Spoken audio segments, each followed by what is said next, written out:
Why did God say he will punish the Leviathan? Imagine standing on the edge of the ocean, staring into its endless depths, knowing that beneath the surface lurks a force so powerful, so chaotic, that it defies comprehension. What if I told you the Bible speaks of such a creature, Leviathan, a symbol of evil, rebellion, and chaos? And what if I told you God promises to destroy it? Stay with me, because today we're diving deep into Isaiah chapter 27 verse 1 and uncovering the ultimate battle between God and Leviathan. Before we get to Leviathan's defeat, let's quickly recap where we are in the story. In Isaiah 1-12, we saw a divided kingdom, Israel and Judah, turning to worldly alliances instead of trusting God. By Isaiah chapter 13 to chapter 23, God revealed his sovereign plans for the nations, addressing powers like Assyria and Babylon. And now, in Isaiah 24 to 27, often called the Little Apocalypse, Isaiah speaks of the day of the Lord, a day of judgment and restoration. That's where we find our verse, Isaiah 27:1, which tells us what God is going to do to Leviathan. In that day, the Lord with his severe sword, great and strong, will punish Leviathan the fleeing serpent, Leviathan the twisted serpent, and he will slay the reptile that is in the sea. So what is Leviathan? Isaiah 27:1 describes it as the fleeing serpent, the twisting serpent, and the dragon in the sea. But in the Bible, the Leviathan represents something far greater than a monster. It's a symbol of chaos, rebellion, and spiritual opposition. To understand Leviathan, we need to see it as the being slithers from the Old to the New Testament. In Genesis chapter 3 verse 1, we meet the serpent. This is no ordinary creature. It's described as crafty, with a deliberate intent to deceive. This serpent, later revealed to be Satan, tempts Eve with the promise of wisdom and knowledge, leading to humanity's fall. From this moment on, the serpent becomes a symbol of rebellion against God, a motif we see carried forward in Leviathan. This imagery of the sea as a source of chaos continues throughout the Bible. In Daniel 7:3, beasts rise out of the sea, symbolizing empires that oppose God. John picks up this imagery in Revelation 13:1, where the beast emerges from the sea, representing the forces of rebellion and destruction. Leviathan isn't just in Isaiah. Job mentions it too. The description is terrifying. This is no ordinary creature. Compared to the terrifying and unconquerable power of the Leviathan, man's pride and grandeur was nothing to write home about. How much more humble is man in God's presence? And that's the point. Neither Job nor anyone else has the right to criticize God's work. The one who created Leviathan is worthy of our reverence, awe, and worship. Will the one who contends with the Almighty correct him? Let him who accuses God answer him. Job 40 verse 2. The Hebrew word for Leviathan has the root meaning of coiled or twisted. The Old Testament contains several mentions of the Leviathan.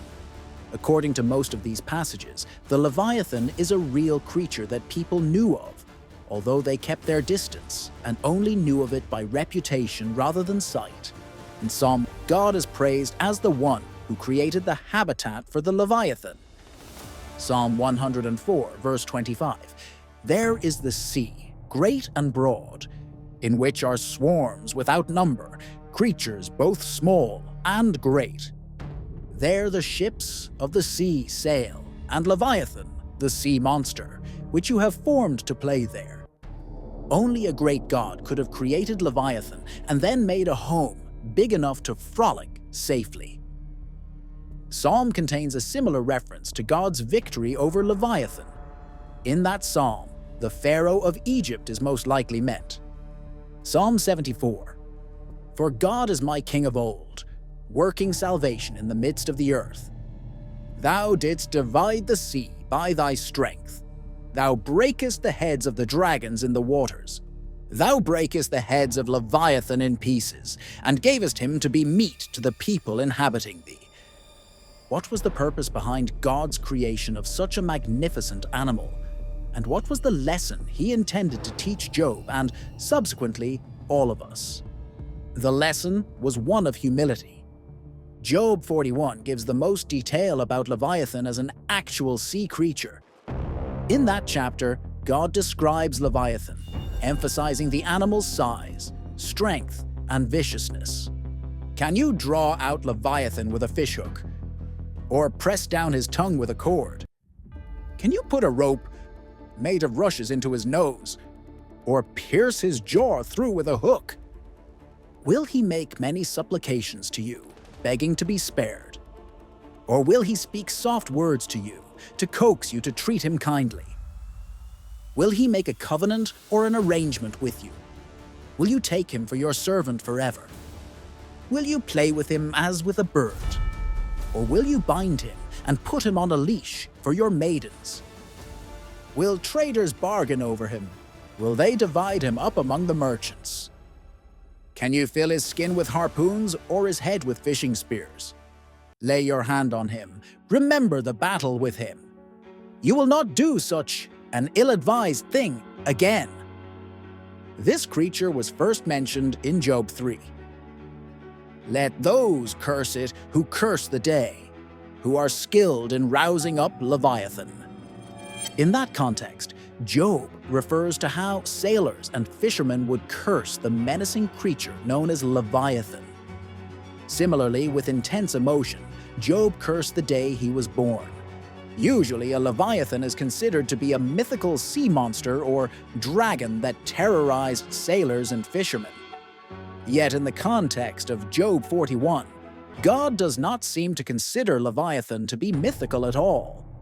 There are differing opinions regarding the description of Leviathan. Some suggest that it could be an ancient dinosaur, similar to a dragon that may have survived until the time of Job or remained in the memory of humanity, serving as an example for God to refer to. On the other hand, some believe that Leviathan is simply a powerful crocodile in this context. Psalm 89, 8-10 also tells of a serpent that was connected with the sea and that God defeated as a show of his immense strength.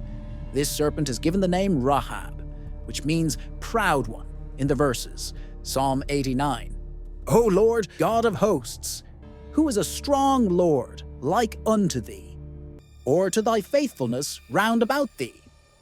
Thou rulest the raging of the sea. When the waves thereof arise, thou stillest them. Thou hast broken Rahab in pieces as one that is slain. Thou hast scattered thine enemies with thy strong arm. Job 26 also refers to God's piercing defeat of a fleeing serpent associated with the sea. Job 26. He stirred up the sea by his power, and by his understanding he smashed proud Rahab. By his breath the heavens are cleared. His hand has pierced the swiftly fleeing serpent. The purpose of God providing Job with this account of Leviathan is to demonstrate to Job how helpless he is in the face of this creature. There is nothing that Job can do to stop this powerful creature. Job has no chance. This makes the association between Leviathan, obviously some dragon-type creature, even if it were, in this context, only a mighty crocodile, and Satan even more interesting. Satan is often represented as a dragon or a serpent, Revelation 12 verse 9. So the great dragon was cast out, that serpent of old, called the devil and Satan, who deceives the whole world. He was cast to the earth, and his angels were cast out with him. Even as Job was powerless against Leviathan, as all men are, so he was also powerless against an unleashed Satan set against him. Only God could defeat Leviathan and Satan. The question left with Job was this: canst thou? This made him realize his own limitations in various aspects of life, and also reminded him of the strength of God. If mankind can't overpower Leviathan, it can't hope to overpower God. We read, "Who then is able to stand against me?"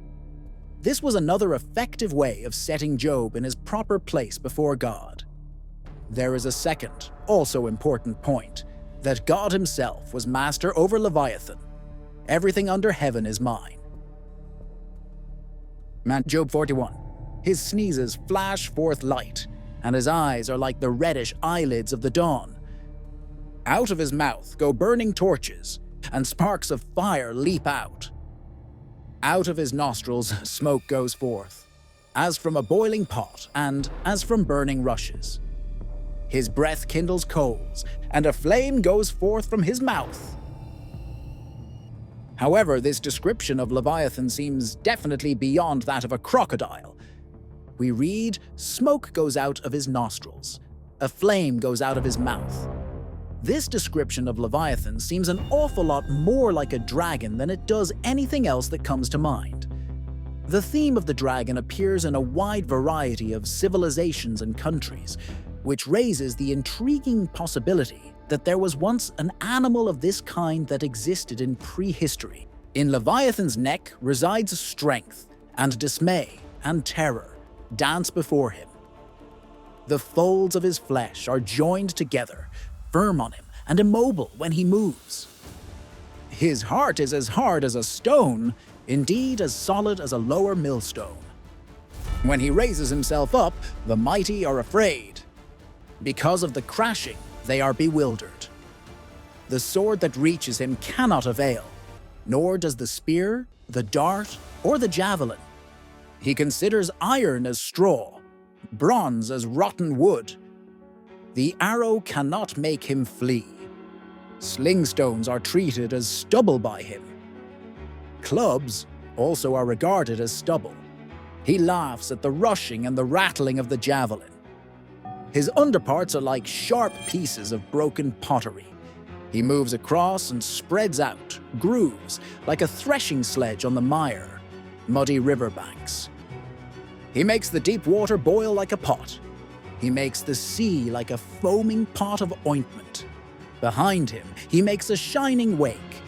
One would think the deep to be gray-haired with foam. Upon earth there is nothing like him. No equal exists. A creature made without fear. He looks on everything that is high without terror. He is monarch over all the sons of pride. And now, Job, who are you who does not dare to disturb the beast?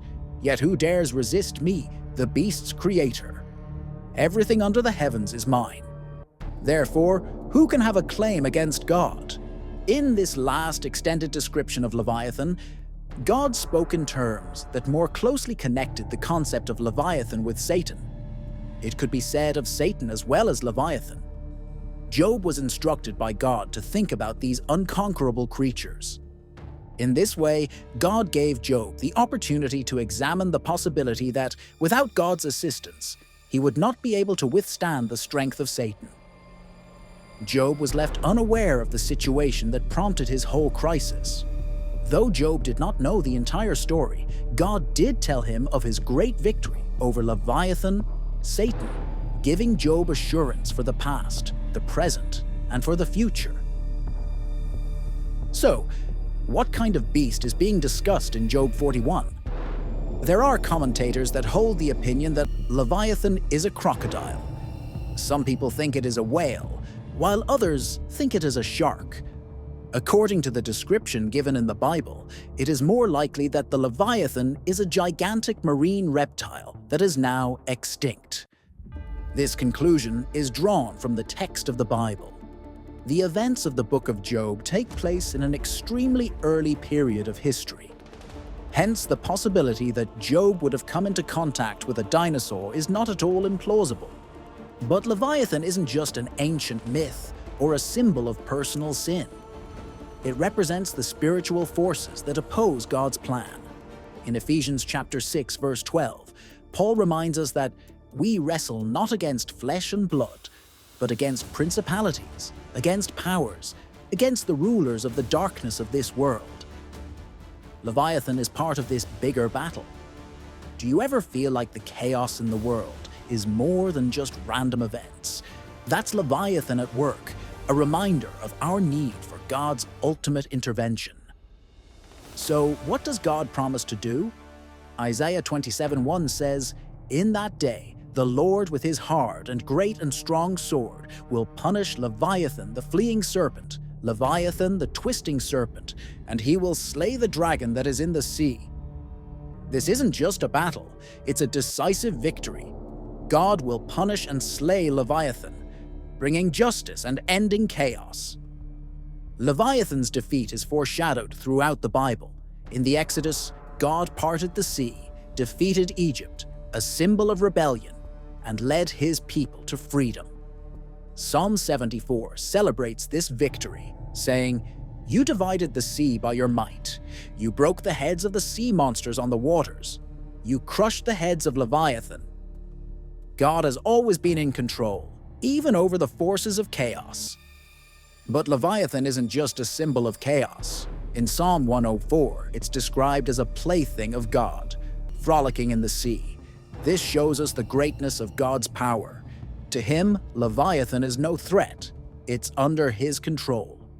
And in Colossians 2, we see how Jesus triumphed over all spiritual forces, including Leviathan, by the cross. That's the kind of power we can trust. The ultimate defeat of Leviathan comes in Revelation 20. After a final rebellion, Satan and his forces are defeated and cast into the lake of fire. Leviathan, the symbol of chaos and evil, will be no more. Revelation 21:1 gives us this beautiful promise. "Then I saw a new heaven and a new earth, for the first heaven and the first earth had passed away, and there was no longer any sea." The chaos and rebellion, symbolized by the sea, will be gone forever. So, what does this mean for us today? Leviathan reminds us that the chaos in our world and lives isn't random. It's part of a spiritual battle. But we don't need to fear. God has already won the victory through Jesus. Are you living in fear of the chaos around you? Or are you trusting in the God who holds even Leviathan under his control? Today, take a moment to reflect on Isaiah 27 verse 1 and the promise that God will deal with every spiritual opposition. Surrender your fears to him and live boldly, knowing that his victory is certain.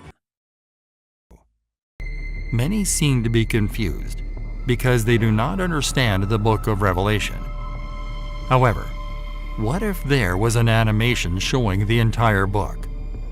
Well, we created that. And to watch that, click here.